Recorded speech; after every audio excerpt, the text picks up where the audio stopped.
Ever since the first time we met Obi-Wan Kenobi in George Lucas's stunning 1977 masterpiece Star Wars, the Jedi have been a vibrant and frequent presence in the realm of pop culture heroes. The cosmic religious order has long been seen as one of cinema's greatest good guys, but over the decades that shine has dimmed. The shift isn't necessarily in their representation on screen, but because of the constant rewatches and ensuing conversations about the people within them. With our first proper look at Leslye Headland's highly anticipated Star Wars series, The Acolyte, it looks like the galaxy far, far away might finally be about to turn a judgmental eye onto the dangers and impact of the Jedi Order in a way that we haven't seen before.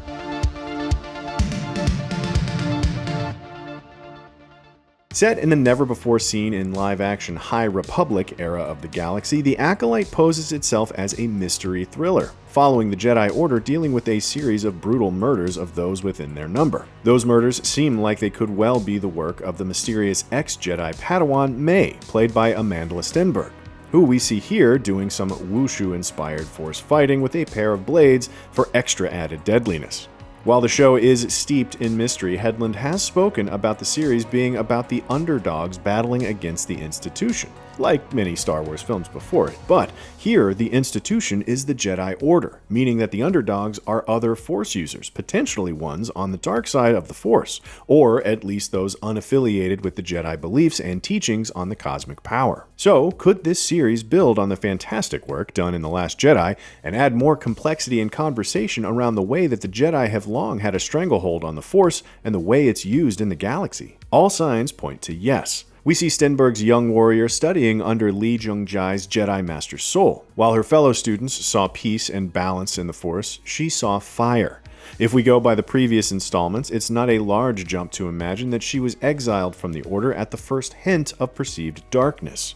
Think about how even the legendary Jedi Master Luke Skywalker turned on his nephew Kylo, raising a lightsaber above his head, ironically taking a mere potential for darkness and cementing it with his own actions and fear. The Last Jedi did a lot to examine the toxic relationship between student and master, but much of that was lost in The Rise of Skywalker.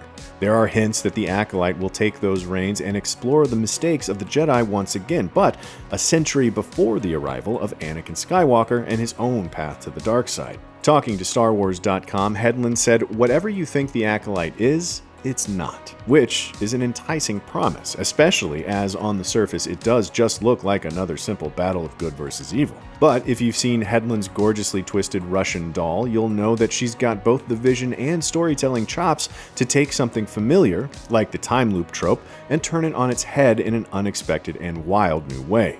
It's exactly the reason she's such a great choice to take on the massive undertaking of shining a light on the Jedi and uncovering the shadows that lie beneath their teachings. And it's not like this is anything new either. In their search for the greater good, the Jedi have often lied, killed, and done things that are clearly morally questionable. Obi-Wan lying to Luke about the death of his father has been much memed as the elder Jedi hides the fact that not only did he injure him near fatally, but he also failed as his master. From a certain point of view. A certain point of view? Then there's the fact that Yoda would rather die than tell Luke the truth about his dear old dad. Of course, how could we forget the fact that Leia should have been Force-trained too, but was left to the wayside by the Order that she would go on to save with her heroics? Many of these mistakes come down to the nature of telling stories that shift and change over the decades, but as part of the larger narrative, it's hard to ignore the mistakes the Jedi have made. Thanks to the High Republic setting of the Acolyte, which is essentially the Jedi's Age of Enlightenment, we could discover the origins of the toxic master-student cycle that has led to so many of the most terrible moments in Star Wars history. Is Saul's abandonment of May the Jedi's original sin? Does it establish the cycle that will define so many of the mistakes to come?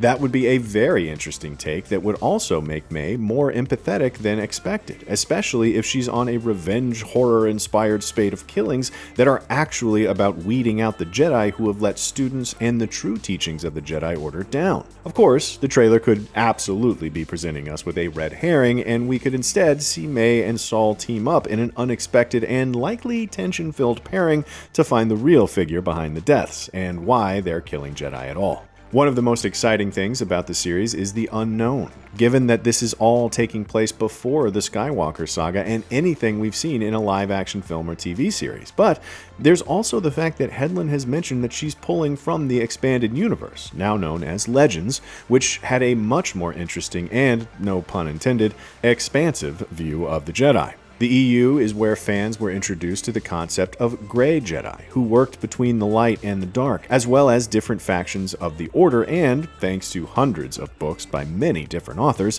an eclectic vision of what a Jedi can be.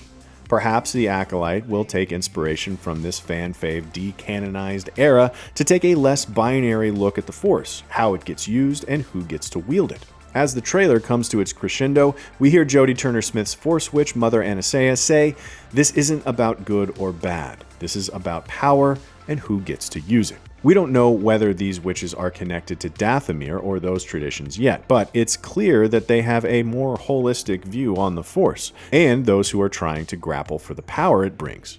Could it be that the darkness the trailer promises isn't that of the Sith, but is instead about the wars to come when the Jedi and Sith are pitted against each other? Given that we see a red lightsaber, which canonically exists because of a Sith practice known as the bleeding, where users force their rage, sadness, and grief into the kyber crystals to essentially corrupt them and force them to work with the Sith blades, it seems like we will see the Sith here. Or perhaps the Acolyte will also introduce a new history behind the Red Blades that will add more complexity to what we've come to know of the Sith and their relationship with Kyber. That freedom to reimagine Star Wars history has been one of the great joys of the fantastic High Republic era of books and comics that the Acolyte is building from. While so far there is only one confirmed crossover character in season's Jedi Vernesta Rowe, that actually makes us more excited, as we're once again broadening our view of what Star Wars can be, and who it can include, rather than relying on tradition.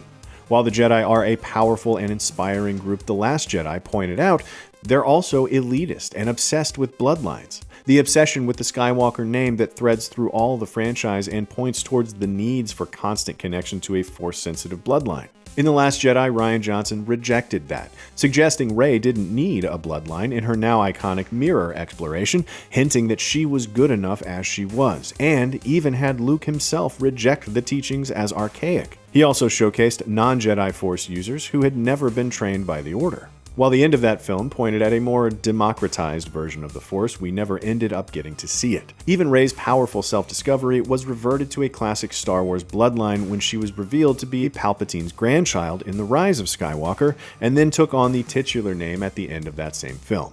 But perhaps the Acolyte is here to tell us that once, an even longer time ago, in a galaxy far, far away, there were people fighting for just that in the face of a ruling Jedi power that didn't want to share the Force with those who wouldn't follow its rules. Whether the Acolyte could have wider ramifications in the ever-growing Star Wars universe will become clearer once the show has aired, but we do know that it's not necessarily a contained story. In a chat, Headland told IGN that there's potential for the show to go beyond its first season. "I think there's absolutely room for it to grow," Headland said. "I think that especially nowadays, I'm just the kind of person where I want to make sure a season feels like a legitimately whole story, and I definitely pepper in a lot of here's how it could go this way, it could go that way." But for now, we'll just have to wait and see how much Headland's vision for the Acolyte upends everything we know about the Jedi Order and the rise of the Sith. Let us know what you think in the comments below, and for everything else Star Wars, be sure to like and subscribe to IGN wherever you like to watch.